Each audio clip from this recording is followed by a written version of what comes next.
Good morning दोस्तों। जैसे कि कल हम लोग जो है स्टार्ट किए स्पीडी का और 1 से लेके 3 पेज तक जो है हम लोग उसको देख चुके हैं। और 1 से लेके 3 पेज में जो करेंट अफेयर न्यू है या जो आ सकता है उसको हम लोगों ने क्लियर किया। आइए आज देखते हैं 3 से लेकर के 6 पेज तक जो है स्पीडी का करेंट अफेयर देखते हैं कि इसमें क्या दिया हुआ है। तो 3 नंबर पेज में आपको दिया हुआ है निजी बैंक वित्तीय संस्थाओं के प्रमुख। और अभी जो है दोस्त पढ़ने का समय जो है आप अपने बुक से ही लगभग पढ़िए, या वो बिहार पुलिस की तैयारी कर रहे हैं या बीपीएससी की तैयारी कर रहे हैं तो जो बुक आपने पढ़ा है उसी बुक से ही तैयारी करिए। और लगभग स्पीडी बिहार पुलिस वाले या बीपीएससी वाले जो भी हैं वो लोग भी जो है इसी से पढ़ाई करते हैं, तो ध्यान रखेंगे इस चीज़ को। आइए देखते हैं कि इसमें से इम्पोर्टेंट क्या बन सकता है। तो एक्सिस बैंक के सीईओ कौन है? तो अमिताभ चौधरी हैं। और बंधन बैंक के कौन है? तो चंद्रशेखर घोष हैं। इसमें से जो इम्पोर्टेंट है वो है आपको सीईओ पेटीएम का, ध्यान रखेंगे सीईओ पेटीएम का, क्योंकि ये न्यू है तो हम लोग न्यू वाले पे ही फोकस करते चलेंगे। तो सीईओ जो है पेटीएम के कौन है? तो भावेश गुप्ता है, ध्यान रखेंगे भावेश गुप्ता हैं। उसके बाद जो है ध्यान रखेंगे नाबार्ड का अध्यक्ष, ये इम्पोर्टेंट है, नाबार्ड का अध्यक्ष साजी केवी है। नाबार्ड का अध्यक्ष कौन है? तो साजी केवी है। और ये भी इम्पोर्टेंट है आपका सीडीबी का यानी भारतीय लघु उद्योग विकास बैंक के जो है सीईओ कौन है? तो एस रमण है। आइए नेक्स्ट देखते हैं। ये आपका न्यू है सीईओ कर्नाटक बैंक का। सीईओ कर्नाटक बैंक के कौन है? तो श्री कृष्ण हरिहर शर्मा है, श्री कृष्ण हरिहर शर्मा है। आइए नेक्स्ट देखते हैं। यहाँ पे रक्षा और उपकरण दिया है जो आपके लिए इम्पोर्टेंट रहेगा, एक न एक क्वेश्चन इसमें से आता है, तो इस चीज़ को ध्यान रखें। हेलिना क्या है? तो हेलिना जो है टैंक रोधी मिसाइल है और ये भारत में विकसित हुआ है, ध्यान रखेंगे। हेलिना जो है टैंक रोधी मिसाइल है और ये भारत में विकसित है। चिनूक क्या है? तो चिनूक जो है हेलीकॉप्टर है और ये अमेरिकी कंपनी बोइंग ने इसको विकसित किया, ध्यान रखेंगे अमेरिकी कंपनी बोइंग ने इसको विकसित किया है। ब्राक 8 क्या है? तो ब्राक 8 जो है डीआरडीओ में इजराइल ने मिलकर के विकसित किया है, ध्यान रखेंगे ब्राक 8 को डीआरडीओ में इजराइल ने मिलकर विकसित किया है। और ये जो है सरफेस टू एयर मिसाइल है, सरफेस टू एयर मिसाइल है। आईएनएस बेला क्या है? तो आईएनएस बेला जो है आपका स्कॉर्पियन श्रेणी की पनडुब्बी है, आईएनएस बेला पनडुब्बी है। और ये जो है फ्रांस से इसको लाया गया, फ्रांस से लाया गया। नेक्स्ट है राफेल। राफेल क्या है? तो राफेल जो है लड़ाकू विमान है और इसे फ्रांस से लाया गया है, फ्रांस से। फ्रांस की कौन कंपनी है? तो दसाल्ट एविएशन ने इसको बनाया, ध्यान रखेंगे दसाल्ट एविएशन ने राफेल को बनाया है। यह एक लड़ाकू विमान है, ठीक है। S-400 क्या है? तो S-400 जो है आपको एयर डिफेंस सिस्टम है और ये जो है रूस का है। S-400 एयर डिफेंस सिस्टम है और ये रूस का है। पिनाका क्या है? तो पिनाका जो है भारत का पहला स्वदेशी रॉकेट है, ध्यान रखेंगे पिनाका जो है भारत का पहला स्वदेशी रॉकेट है और ये किसी न किसी एग्जाम में अभी फ़िलहाल में पूछा गया है, ध्यान रखेंगे। नेक्स्ट है आईएनएस कलवरी क्या है? तो आईएनएस कलवरी स्वदेशी निर्मित है और ये जो है पनडुब्बी है। आईएनएस कलवरी स्कॉर्पियन श्रेणी का पनडुब्बी है। अपाचे क्या है? तो ये लड़ाकू हेलीकॉप्टर है। अपाचे जो लड़ाकू हेलीकॉप्टर है इसको जो है अमेरिका से लाया गया है। आइए नेक्स्ट देखते हैं। नेक्स्ट है आपका अंतर्राष्ट्रीय संस्था संगठनों के प्रमुख के बारे में दिया हुआ है। तो संयुक्त राष्ट्र संघ ये इम्पोर्टेंट रहेगा, ध्यान रखेंगे। संयुक्त राष्ट्र संघ की स्थापना कब हुई थी? तो 1945 में स्थापना हुई थी। 193 देश हैं और जो न्यू देश है वो साउथ सूडान है। और इसके जो है महासचिव है कौन है? तो एंटोनियो गुतारेस, ध्यान रखेंगे एंटोनियो गुतारेस जो ये पुर्तगाल के हैं, ठीक है। नेक्स्ट है यहाँ पे दिया हुआ अध्यक्ष 76वें सत्र के, तो 76वें सत्र के थे अब्दुल्ला शहीद, ध्यान रखेंगे मालदीव के थे, अब्दुल्ला शाहिद मालदीव के हैं थे। और 17वें सत्र के महासभा के अध्यक्ष कौन है? तो ध्यान रखेंगे साबा करोसी।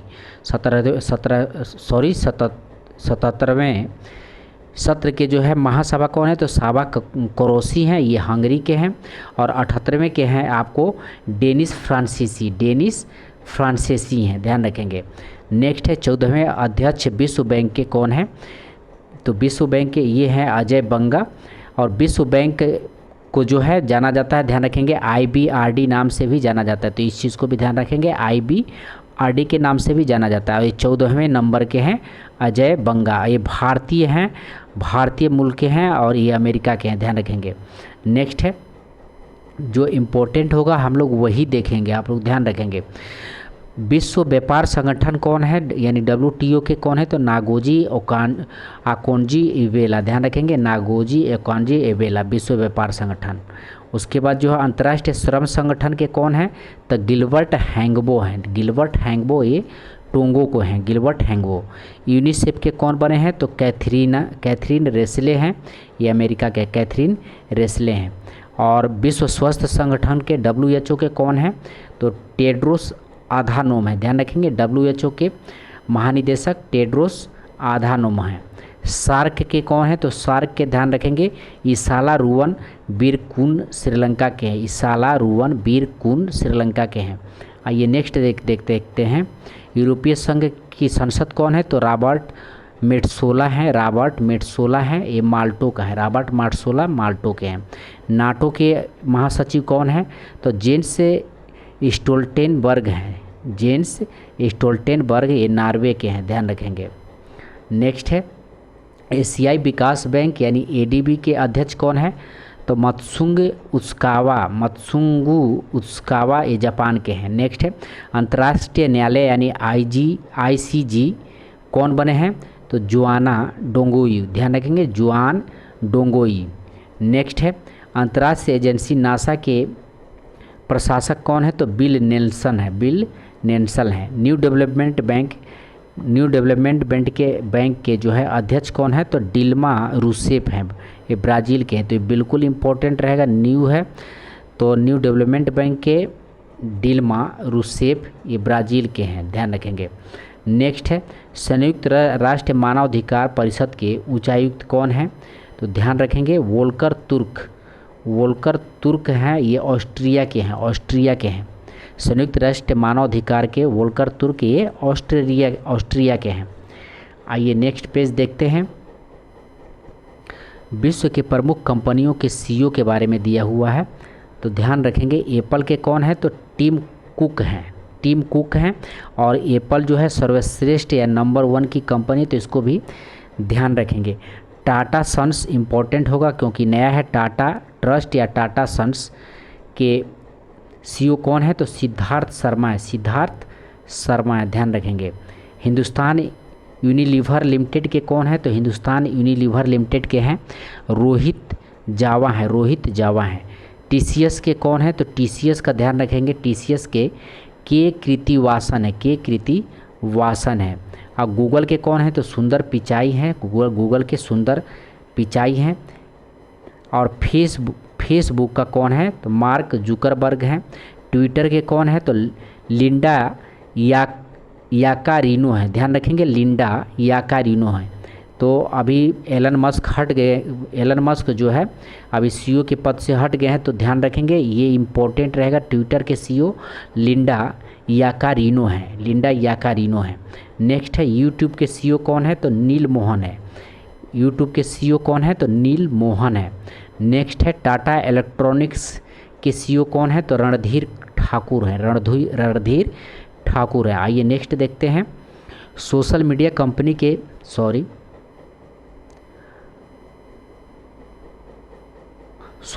कंपनी के निवासी शिकायत अधिकारी के बारे में जान लें, ठीक है। फेसबुक के जो है शिकायत अधिकारी का नाम क्या है? तो स्फूर्ति प्रिय है, ठीक है, स्फूर्ति प्रिया है। ट्विटर के कौन है? तो विनय प्रकाश हैं। व्हाट्सएप के प्रेस बिलाल हैं। टेलीग्राम के अभिनव यादव हैं, इंस्टाग्राम के स्फूर्ति प्रिया है। कू के राहुल सत्यकामा हैं। उसके बाद जो है लिंक्डइन का है तन्या मापली है, माप ली हैं। तो ट्विटर का ध्यान रखेंगे विनय प्रकाश, ठीक है, और टेलीग्राम का अभिनव यादव, और कू का राहुल सत्यकाम, कू का भी राहुल सत्यकाम के बारे में ध्यान रखेंगे। आइए नेक्स्ट देखते हैं।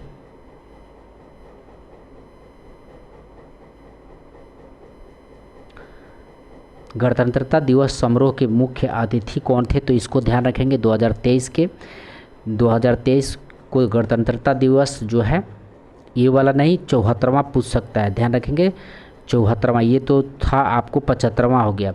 अब्दुल फतेह अल सीसी जो मिस्र के राष्ट्रपति थे, अब्दुल फतेह अल सीसी जो मिस्र के राष्ट्रपति है, और उसका भी आपको करेंट जैसे ही आ जाता है तो उसका भी आपको मिल जाएगा, ठीक है, ध्यान रखेंगे।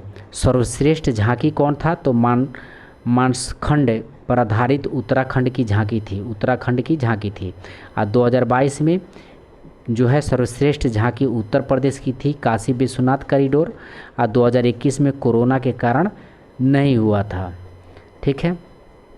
उसके बाद जो है इसरो का मिशन है, तो चंद्रयान 3 को ध्यान रखेंगे, चंद्रयान 3 को 14 जुलाई 2023 को लॉन्च किया गया था LVM3 और M4 से, LVM3 और M4 से।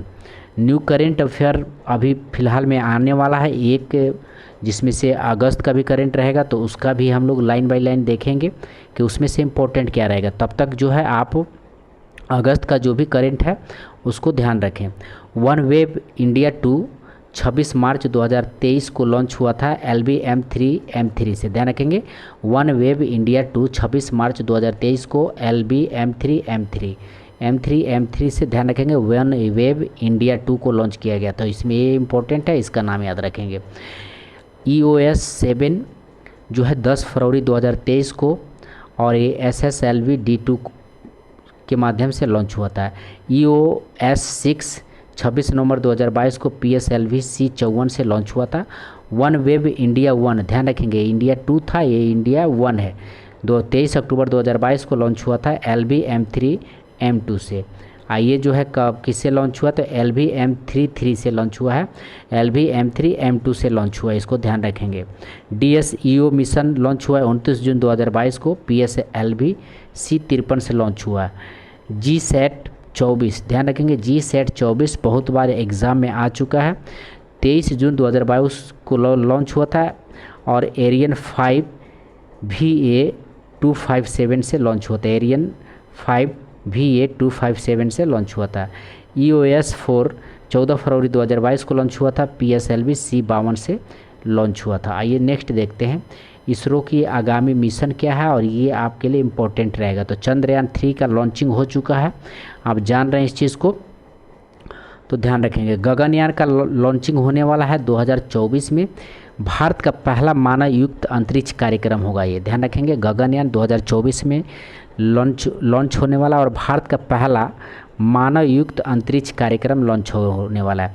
और शुक्रयान फर्स्ट जो है 2024 में भी लॉन्च होने वाला है, शुक्र के वायुमंडल का अध्ययन करने के लिए, शुक्र के वायुमंडल का अध्ययन करने के लिए। मंगलयान 2 लॉन्च आपको होगा 2024 में, और ये मंगल ग्रह हेतु भारत का दूसरा इंटरप्लेनेटरी मिशन है, दूसरा, ध्यान रखेंगे। तो गगनयान, शुक्रयान और मंगलयान 2024 में ही लॉन्च होने वाला है, तो ध्यान रखेंगे। गगनयान, शुक्रयान, मंगलयान, ध्यान रखेंगे। और आदित्य L1 इसको इम्पोर्टेंट रहेगा, और ये अभी चर्चा में भी है, क्योंकि इसरो जो है चंद्रयान 3 लॉन्च होने के बाद, सफल होने के बाद जो है इसकी भी घोषणा कर दिया। तो आदित्य L1 के बारे में ध्यान रखेंगे, 2023 में लॉन्च होगा। ये सूर्य के अध्ययन करने के लिए अंतरिक्ष मिशन है, ठीक है, सूर्य के अध्ययन करने के लिए। और निसार के बारे में ध्यान रखेंगे, निसार भी 2024 में लॉन्च होगा। तो गगनयान, शुक्रयान और मंगलयान और निशान 2024 में लॉन्च होगा, और आदित्य L1 2023 सूर्य का अध्ययन करने के लिए ये अभी लॉन्च होने वाला है, तो ध्यान रखेंगे इस चीज़ को भी। आइए नेक्स्ट देखते हैं। भारत की जनगणना 2011 के अनुसार देश की कुल जनसंख्या है 121.08 करोड़, ध्यान रखेंगे। 2011 की जनगणना के अनुसार 121.08 करोड़। विश्व की जनसंख्या का भारत में है तो विश्व की जनसंख्या भारत में है कितनी जनसंख्या, तो 17.5% है। दशकीय जनसंख्या वृद्धि दर 2001 से 11 तक कितना है, तो 18.19 है, 18.19 करोड़ यानी 17.7%, 17.7%। जनसंख्या घनत्व कितना है, तो 382 व्यक्ति प्रति वर्ग किलोमीटर, 382 व्यक्ति प्रति वर्ग किलोमीटर। लिंग अनुपात कितना है, तो 943 महिलाएं, यानी 1000 पुरुष पे 943 महिलाएं। और साक्षरता दर कितना है, तो 73% है, साक्षरता दर 73% है।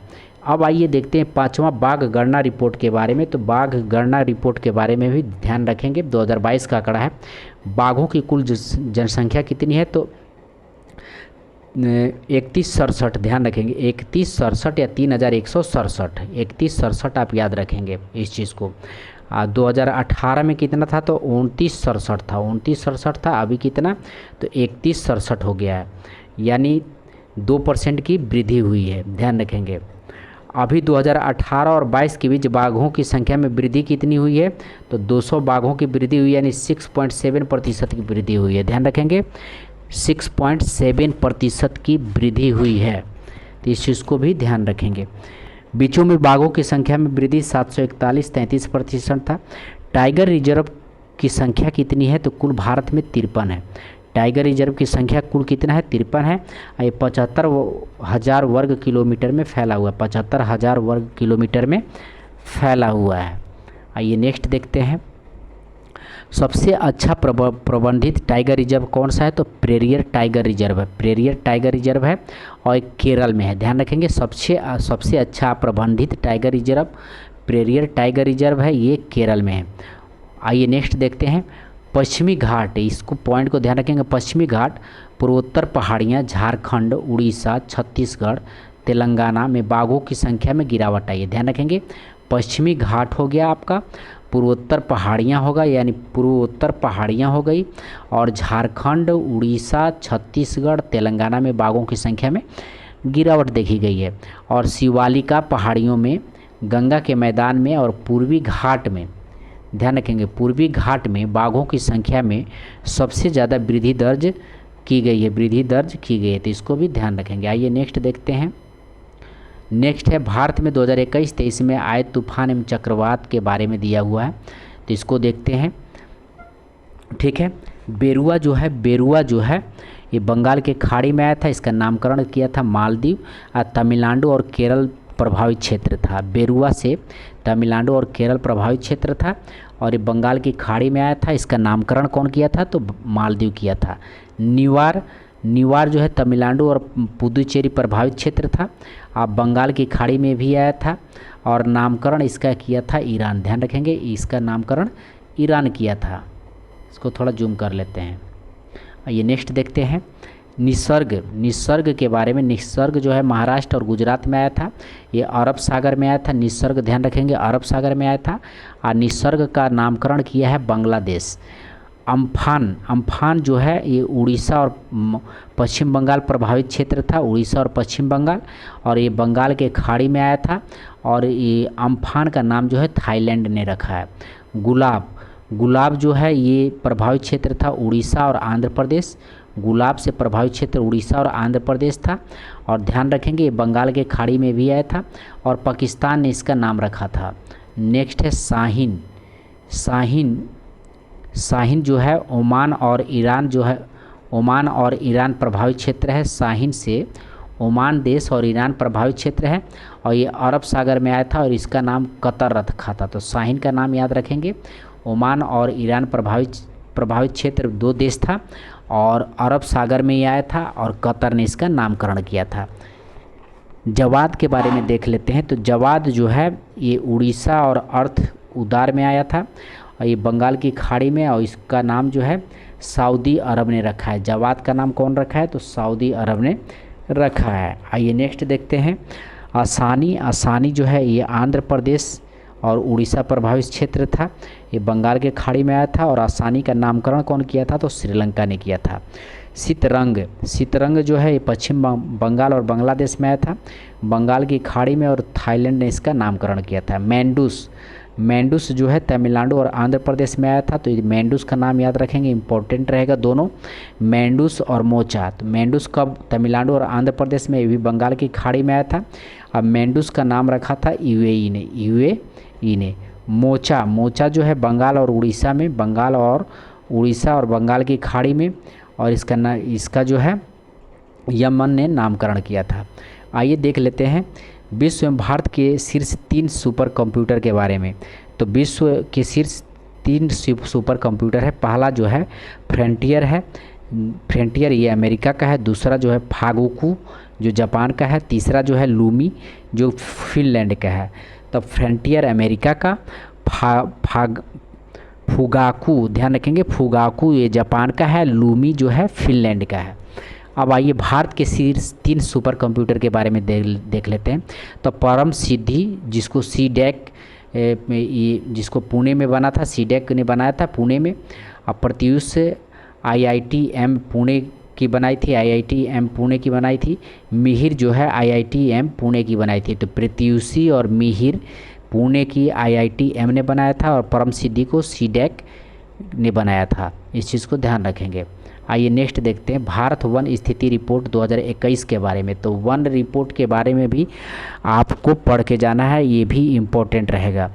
और ये जो है भारतीय वन स्थिति रिपोर्ट जो है भूपेंद्र यादव जो है पर्यावरण और वन मंत्री थे भूपेंद्र यादव, और ये 17वीं बार जारी की इन्होंने किया है। भारतीय वन स्थिति रिपोर्ट जो है ये 17वीं बार जारी हुआ है, इस चीज़ को ध्यान रखेंगे, 17वीं बार।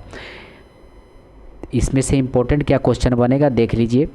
कुल वन वृक्षावरण कितना हुआ है? तो 24.62% याद रखिएगा, 24.62%। देश में कुल वन आवरण कितना है? तो 21.71% याद रखिएगा, ठीक है, 21.71%, यानी 7,13,789 वर्ग किलोमीटर। देश में कुल वृक्षावरण कितना है? तो देश में कुल वृक्षावरण हुआ है आपको 2.91%। तो ये प्रतिशत वाला जरूर याद रखिएगा, क्योंकि प्रतिशत ही आपसे पूछता है। कुल वृद्धि कितना हुआ है? तो 2261 वर्ग किलोमीटर। कुल वृद्धि जो है वन और वृक्षावरण में वृद्धि 2261 वर्ग किलोमीटर में वृद्धि हुआ है। आइए देख लेते हैं, जो इनमें से इम्पोर्टेंट रहेगा वही चीज़ हम लोग देखेंगे। सर्वाधिक मैंग्रोव वन क्षेत्र वाला राज्य कौन सा है? तो मैंग्रोव वन वाला क्षेत्र राज्य जो है पश्चिम बंगाल हो जाएगा, और ये जो है 42.33% में फैला है, ठीक है। उसके बाद जो है पश्चिम बंगाल के बाद गुजरात आ जाता है, उसके बाद अंडमान निकोबार। तो मनग्रोवा वन जो है मनग्रोवा वन जो है पश्चिम बंगाल में, पश्चिम बंगाल के बाद गुजरात, गुजरात के बाद अंडमान निकोबार। पश्चिम बंगाल में 42.33%। सर्वाधिक वन क्षेत्र वाला राज्य कौन सा है? तो सर्वाधिक वन क्षेत्र वाला राज्य मध्य प्रदेश है। मध्य प्रदेश के बाद जो है ध्यान रखेंगे, मध्य प्रदेश कितना है? तो 77,493 किलोमीटर स्क्वायर में फैला है, 77,493 किलोमीटर स्क्वायर में फैला है। उसके बाद अरुणाचल प्रदेश हो जाएगा 66,688 किलोमीटर। उसके बाद छत्तीसगढ़ पड़ जाएगा आपका, और सबसे कम वन वाला क्षेत्र वाला राज्य पूछे तो हरियाणा है, हरियाणा, ठीक है। उसके बाद जो है पंजाब हो जाएगा, उसके बाद गोवा हो जाएगा। सबसे कम वन क्षेत्र वाला हरियाणा हो जाएगा, या हरियाणा जो हो जाएगा, उसके बाद पंजाब, उसके बाद गोवा। उसके बाद जो है वन आवरण में वृद्धि दिखाने वाला राज्य कौन है? तो वन आवरण में वृद्धि दिखाने वाला राज्य जो है आंध्र प्रदेश है। आंध्र प्रदेश के बाद तेलंगाना है, उड़ीसा है। सर्वाधिक वन आवरण प्रतिशत वाला राज्य कौन है? तो सर्वाधिक वन आवरण प्रतिशत वाला राज्य जो है मिजोरम है, ध्यान रखेंगे। सर्वाधिक वन आवरण प्रतिशत वाला राज्य कौन सा है? तो मिजोरम है। मिजोरम के बाद जो है अरुणाचल प्रदेश है, और उसके बाद मेघालय है, ध्यान रखेंगे। मिजोरम के बाद जो है अरुणाचल प्रदेश, और उसके बाद मेघालय है। देश के वनों में कुल कार्बन स्टॉक कितना है? तो 7,000 ध्यान रखेंगे 7,204 मिलियन टन लगभग, ध्यान रखेंगे। देश के वनों में कुल कार्बन स्टॉक कितना है? 7204, ध्यान रखेंगे 7,204 या 7204 मिलियन टन। आइए नेक्स्ट देखते हैं। ये आपको जो है इम्पोर्टेंट रहेगा। इसमें से जो है बिहार पुलिस में या बीपीएससी में या कोई भी एग्ज़ाम में एक न एक क्वेश्चन यहाँ से बनता ही बनता है, पूछ लेता है कि प्रमुख कृषिगत उत्पादन क्या है, तो इसको भी ध्यान रखेंगे। उत्पादन, चावल के बारे में देख लेते हैं। तो चावल जो है विश्व में प्रथम कौन है, तो चीन है। और भारत में प्रथम कौन है, तो पश्चिम बंगाल है। चावल में विश्व में प्रथम कौन है, तो चीन है। भारत में प्रथम पश्चिम बंगाल है। गेहूं या आलू में विश्व में प्रथम कौन है, तो चीन है। और भारत में प्रथम कौन है, तो उत्तर प्रदेश है। मक्का में जो है विश्व में प्रथम कौन है, तो अमेरिका है। और भारत में प्रथम कौन है, तो कर्नाटक है। दलहन या दालें में जो है विश्व में प्रथम कौन है, तो भारत है। और भारत में प्रथम जो है आपका कौन है, तो दलहन में था तो ये मध्य प्रदेश हो जाएगा, ध्यान रखेंगे मध्य प्रदेश हो जाएगा। मूंगफली में विश्व में प्रथम चीन है और भारत में जो है गुजरात है। गन्ना में जो है विश्व में प्रथम ब्राज़ील है और भारत में प्रथम उत्तर प्रदेश है। जूट में जो है विश्व में प्रथम भारत है और भारत में प्रथम पश्चिम बंगाल, भारत में प्रथम पश्चिम बंगाल राज्य है। तंबाकू में जो है, तंबाकू में विश्व में प्रथम जो है चीन है और भारत में प्रथम आंध्र प्रदेश है। प्राकृतिक रबर में जो है विश्व में प्रथम थाईलैंड है और भारत में प्रथम केरल है। प्राकृतिक रबर में ध्यान रखेंगे भारत में प्रथम केरल है। कॉफ़ी में जो है, कॉफ़ी में विश्व में प्रथम ब्राज़ील है और भारत में प्रथम कर्नाटक है। कॉफ़ी में विश्व में प्रथम ब्राज़ील है और भारत में प्रथम कौन हो जाएगा, कर्नाटक हो जाएगा। सूरजमुखी, सूरजमुखी में जो है विश्व में प्रथम यूक्रेन हो जाएगा और भारत में प्रथम कर्नाटक हो जाएगा। सूरजमुखी में विश्व में प्रथम यूक्रेन हो जाएगा, भारत में प्रथम कर्नाटक हो जाएगा। ज्वार में जो है विश्व में प्रथम अमेरिका हो जाएगा और भारत में प्रथम महाराष्ट्र हो जाएगा। कपास में जो है विश्व में प्रथम चीन हो जाएगा और भारत में प्रथम गुजरात हो जाएगा। कपास में विश्व में प्रथम चीन हो जाएगा और भारत में प्रथम गुजरात हो जाएगा कपास में, ध्यान रखेंगे। प्याज में प्रथम जो है, प्याज में प्रथम विश्व में प्रथम चीन हो जाएगा और भारत में प्रथम महाराष्ट्र हो जाएगा। प्याज में विश्व में प्रथम चीन हो जाएगा और भारत में प्रथम महाराष्ट्र हो जाएगा। चाय में जो है विश्व में प्रथम चीन हो जाएगा और भारत में प्रथम असम हो जाएगा या असम हो जाएगा, ध्यान रखेंगे। चाय में जो है विश्व में प्रथम चीन हो जाएगा और भारत में प्रथम असम हो जाएगा। सोयाबीन में भारत में प्रथम विश्व में प्रथम अमेरिका हो जाएगा और भारत में प्रथम मध्य प्रदेश हो जाएगा। सोयाबीन में भारत में प्रथम विश्व में प्रथम अमेरिका हो जाएगा और भारत में प्रथम मध्य प्रदेश हो जाएगा। दूध में याद रखेंगे, इम्पोर्टेंट है और अभी चर्चा में भी है। तो दूध में भारत जो है प्रथम है, विश्व में प्रथम भारत है दूध में और भारत में प्रथम उत्तर प्रदेश है। दूध में जो है दूध में विश्व में प्रथम भारत है और दूध में भारत में प्रथम उत्तर प्रदेश राज्य है। चीनी में जो है विश्व में प्रथम भारत है और भारत में प्रथम महाराष्ट्र है। तो ध्यान रखेंगे दूध और चीनी में भारत प्रथम है और मसाला में भी भारत प्रथम है और कुल तिलहन में भी भारत प्रथम है। तो ध्यान रखेंगे दूध, चीनी, मसाला, कुल तिलहन। दूध में जो है दूध, चीनी, मसाला और कुल तिलहन में भारत जो है प्रथम है। और भारत का दूध में जो है उत्तर प्रदेश राज्य है, चीनी में जो है महाराष्ट्र राज्य है, मसाला में जो है मध्य प्रदेश, ध्यान रखेंगे मसाला में मध्य प्रदेश है और तिलहन में कौन सा राज्य, तो राजस्थान, तिलहन में राजस्थान। तो यहाँ से क्वेश्चन बनता ही है, तो इसको थोड़ा ध्यान से देखेंगे। आइए नेक्स्ट देखते हैं। अब ये आपको खनिज उत्पादन के बारे में है, तो इसको भी ध्यान रखेंगे। कोयला में जो है विश्व में प्रथम चीन है, कोयला में विश्व में प्रथम चीन है और भारत में प्रथम छत्तीसगढ़ है। हीरा में विश्व में प्रथम रूस है और भारत में प्रथम मध्य प्रदेश है। हीरा में विश्व में प्रथम रूस है और भारत में प्रथम मध्य प्रदेश है। तांबा में जो है विश्व में प्रथम चिली है और भारत में प्रथम मध्य प्रदेश है। लौह अयस्क में विश्व में प्रथम ऑस्ट्रेलिया है और भारत में प्रथम उड़ीसा है। नेक्स्ट है चांदी में जो है, चांदी में विश्व में प्रथम मेक्सिको है और भारत में प्रथम राजस्थान है। चांदी में विश्व में प्रथम मेक्सिको है और भारत में प्रथम राजस्थान है। कच्चा तेल में विश्व में प्रथम अमेरिका है और भारत में प्रथम राजस्थान है। कच्चा तेल में विश्व में प्रथम अमेरिका है और भारत में प्रथम राजस्थान है। प्राकृतिक गैस में विश्व में प्रथम रूस है और भारत में प्रथम असम है। प्राकृतिक गैस में विश्व में प्रथम रूस है और भारत में प्रथम असम है। बॉक्साइट में विश्व में प्रथम ऑस्ट्रेलिया है और भारत में प्रथम उड़ीसा है। बॉक्साइट में विश्व में प्रथम ऑस्ट्रेलिया है और भारत में प्रथम उड़ीसा है। मैग्नीज में विश्व में प्रथम दक्षिण अफ्रीका है, भारत में प्रथम मध्य प्रदेश है। मैग्नीज में विश्व में प्रथम दक्षिण अफ्रीका है और भारत में प्रथम मध्य प्रदेश है। सोना में विश्व में प्रथम चीन है और भारत में प्रथम कर्नाटक है। सोना में विश्व में प्रथम चीन है और भारत में प्रथम कर्नाटक है। अबरख के बारे में देखते हैं। अबरख में विश्व में प्रथम चीन है, भारत में प्रथम आंध्र प्रदेश है।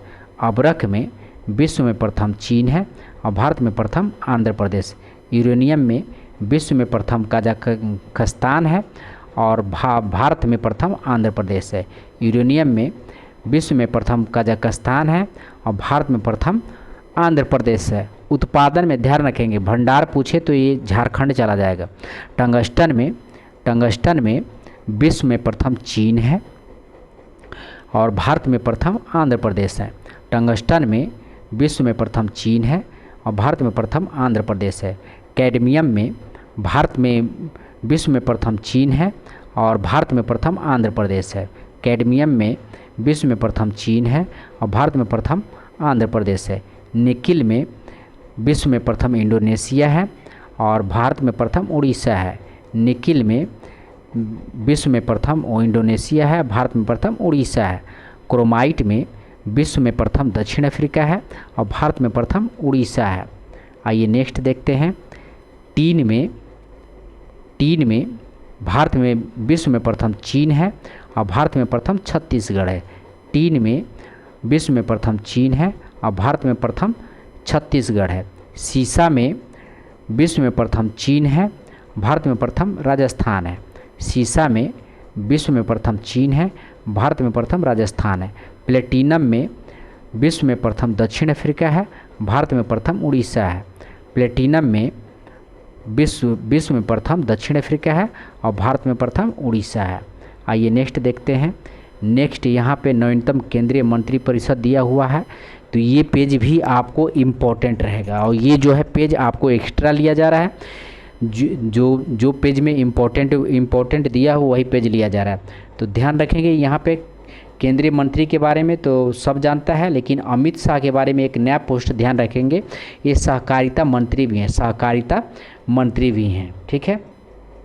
और अभी जो है स्मृति ईरानी जो है अल्पसंख्यक मामले का मंत्रालय का अति प्रभार बनी है। महिला एवं बाल विकास मंत्री के साथ जो है अल्पसंख्यक मामले मंत्रालय का जो है अति प्रभार इनको दिया गया है। तो ध्यान रखेंगे, स्मृति ईरानी महिला एवं बाल विकास मंत्री के अलावा अल्पसंख्यक मामले मंत्रालय इनको दिया गया है, ठीक है। और धर्मेंद्र प्रधान जो है शिक्षा कौशल विकास एवं उद्यम मंत्री है। धर्मेंद्र प्रधान शिक्षा कौशल विकास एवं मंत्री हैं। आइए नेक्स्ट देखते हैं। नेक्स्ट है आपका ज्योतिरादित्य सिंधिया जो हैं, ये आपको इस्पात मंत्रालय बने हैं या नागरिक उड्डयन मंत्री के साथ जो है इस्पात मंत्रालय का अति प्रभार इनको दिया गया है। और ये ध्यान रखेंगे, ये इम्पोर्टेंट आपके लिए रहेगा क्योंकि अभी ये चेंज हुए हैं। अर्जुन राम मेघवाल जो है कानून एवं न्याय मंत्री बने हैं। कानून एवं न्याय मंत्री कौन है? तो अर्जुन राम मेघवाल। पहले किरण रिजिजू थे और अभी जो है अर्जुन राम मेघवाल हैं। और किरण रिजिजू को क्या पोस्ट दिया गया है तो ये भी ध्यान रखेंगे, इनको पृथ्वी और विज्ञान मंत्रालय दिया गया, पृथ्वी और विज्ञान मंत्रालय। तो ये मोस्ट इम्पोर्टेंट रहेगा, तो इस चीज़ को दिमाग में डाल के रखिएगा। कानून एवं न्याय मंत्री अर्जुन राम मेघवाल, किरण रिजिजू को दिया गया है पृथ्वी और विज्ञान मंत्रालय, ठीक है। आइए नेक्स्ट देखते हैं। यहाँ पे हम लोग देख लेंगे भारत की जो 15वीं राष्ट्रपति द्रौपदी मुर्मू के बारे में बहुत ही विस्तार से दिया गया है और लगभग आपको हर स्पीडी के करंट में इतना विस्तार से नहीं दिया गया, तो इस कटिंग को हमने रखा था तो आपके लिए लाए हैं, तो इसको देख लीजिएगा। ठीक है। 21 जुलाई 2022 को जो है द्रौपदी मुर्मू जो है राष्ट्रपति चुनाव जीतकर 25 जुलाई 2022 को शपथ लेती हैं। शपथ कब लेती हैं? तो 25 जुलाई 2022 को शपथ लेती हैं। भारत की पहली आदिवासी राष्ट्रपति हैं और देश की 15वीं राष्ट्रपति बन गई हैं। ध्यान रखेंगे, भारत की पहली आदिवासी राष्ट्रपति और देश की 15वीं राष्ट्रपति बन गई हैं। और इनके जो है प्रतिद्वंदी कौन थे? तो यशवंत सिन्हा इनके प्रतिद्वंदी थे। और वोटों की गिनती 4 राउंड में हुआ है, और जिसमें जो है कुल मिलकर कितना वोट पड़ा था? तो 4754 वोट पड़े थे, यानी 4754, 4754, 4754, ध्यान रखें 4754 वोट पड़े थे। ठीक है। और ये गिनती के वक्त जो है वोट जो है वैध कितना थे? तो 4701 थे। ध्यान रखेंगे 4701 थे, यानी 53 जो है गलत वोट पड़ा था, 53 वोट अमान्य पाए गए थे। कुल वोटों की वैल्यू कितनी थी? तो कुल वोटों की वैल्यू ध्यान रखेंगे आपको कितना हो जाएगा आपको? तो आपको ये कुल वोटों की वैल्यू जो है आपको हो जाएगा 5,28,491, 5,28,491 वैल्यू था। 52,84,51, ध्यान रखेंगे 52,84,51, यानी 5,28,491 कुल वोटों की वैल्यू था। द्रौपदी मुर्मू को जो है कितना वोट मिला था? तो 2824 वोट मिले थे, जिनकी वैल्यू जो है आपको इतना था, ये याद नहीं रखना है, बस इनको मिला था 2824 वोट। ठीक है। यशवंत सिन्हा को मिला था 1877 वोट मिला था। ठीक है। अब आइए देखते हैं द्रौपदी मुर्मू जो है दूसरी महिला राष्ट्रपति हैं। ध्यान रखेंगे भारत की दूसरी महिला राष्ट्रपति कौन है? द्रौपदी मुर्मू है। अब पहली कौन थी? तो प्रतिभा पाटिल थी, प्रतिभा पाटिल थी, तो ये भी ध्यान रखेंगे। द्रौपदी मुर्मू का जन्म कब हुआ? तो 20 जून 1958, 20 जून 1958 मयूरभंज जिला, उड़ीसा के मयूरभंज जिला में, और इनके गांव का नाम के बैदापोसी गांव, ध्यान रखेंगे मयूरभंज जिला के बैदापोसी गांव में हुआ था। और ये संथाल समुदाय की हैं, से ताल्लुक़ा रखते हैं। इनके पिता का नाम बिरांचू नारायण टुंडू है, ध्यान रखें बिरांचू नारायण टुंडू था, और पति का नाम था स्वर्गीय श्यामचंद्र मुर्मू था। इनकी पढ़ाई लिखाई कहाँ से हुई है? तो ध्यान रखेंगे रामा देवी महिला कॉलेज से पढ़ाई लिखाई इन्होंने किया है। ये भुवनेश्वर उड़ीसा में है रामा देवी महिला कॉलेज। और कला क्षेत्र से जो है ये स्नातक किए हैं, कला क्षेत्र से स्नातक किए हैं। और यह वर्ष 1997 में, ये ध्यान रखेंगे 1997 में जो है भाजपा में शामिल हुई थी, 1997 में भाजपा में शामिल हुई थी। रायरंगपुर नगर पंचायत की पार्षद बनी थी। ठीक है। उसके बाद जो है भाजपा के टिकट पे रायरंगपुर सीट से जो है 2 बार विधायक भी रह चुकी हैं। द्रौपदी मुर्मू जो है 2000 में उड़ीसा सरकार में वाणिज्य और परिवहन राज्य मंत्री भी बन चुकी हैं। 2000 में ध्यान रखेंगे उड़ीसा सरकार में जो है वाणिज्य एवं परिवहन राज्य मंत्री भी बन चुकी हैं। इसके अलावा आपको उड़ीसा का विधानसभा में उन्होंने 2007 में सर्वश्रेष्ठ विधायक का नीलकंठ पुरस्कार भी इनको दिया गया था। ध्यान रखेंगे 2007 में ये जो है उड़ीसा का विधानसभा ने इन्हें 2007 में सर्वश्रेष्ठ विधायक के लिए नीलकंठ पुरस्कार से सम्मानित किया था। और ये 2015 से 21 तक, ध्यान रखेंगे यह वर्ष 2015 से 21 तक झारखंड की पहली महिला राज्यपाल भी रह चुकी हैं। तो द्रौपदी मुर्मू के बारे में इतना सारा चीज़ें जो है ध्यान रखेंगे आप। द्रौपदी मुर्मू इम्पोर्टेंट है, इनसे क्वेश्चन बनेगा ही बनेगा, तो इस चीज़ को ध्यान रखेंगे। 5 राज्यों में विधानसभा का चुनाव हुआ था। उत्तर प्रदेश में विधानसभा की सीट कितनी है? तो 403 है। पंजाब में 117, उत्तराखंड में 70 है, गोवा में 40 है, मणिपुर में 60 है। तो बस आप ध्यान रखेंगे। इसमें जो है भारतीय जनता पार्टी जो है 255, उत्तर प्रदेश में 255 सीट लाई थी विधानसभा चुनाव में। आम आदमी पार्टी जो है 92 सीट और भारतीय जनता पार्टी 47 सीट लाई थी। और भारतीय, ठीक है, तो सीट नहीं याद रखना, ये याद रखना कि विधानसभा की कुल कितनी सीट। तो उत्तर प्रदेश में 403, पंजाब में 117, उत्तराखंड में 70, गोवा में 40, मणिपुर में 60। ठीक है। आइए नेक्स्ट देखते हैं। तो यहाँ पे दिया हुआ 8 जनवरी 2022 को निर्वाचन आयोग ने 5 राज्यों उत्तर प्रदेश में ये दिया हुआ है तो ध्यान रखें, इसका उतना इम्पोर्टेंट नहीं, वो इम्पोर्टेंट है। तो मिलते हैं अगले पेज में दोस्तों। यहाँ तक हम लोगों ने, ये 13 पेज का था, जो ये आपको लगा कि इम्पोर्टेंट है इसको पहले लाया जाए, तो इसको मैंने आपको पहले लाया। और द्रौपदी मुर्मू के बारे में याद रखेंगे, कोई ना कोई क्वेश्चन ज़रूर आएगा। तो मिलते हैं अगले वीडियो में, धन्यवाद।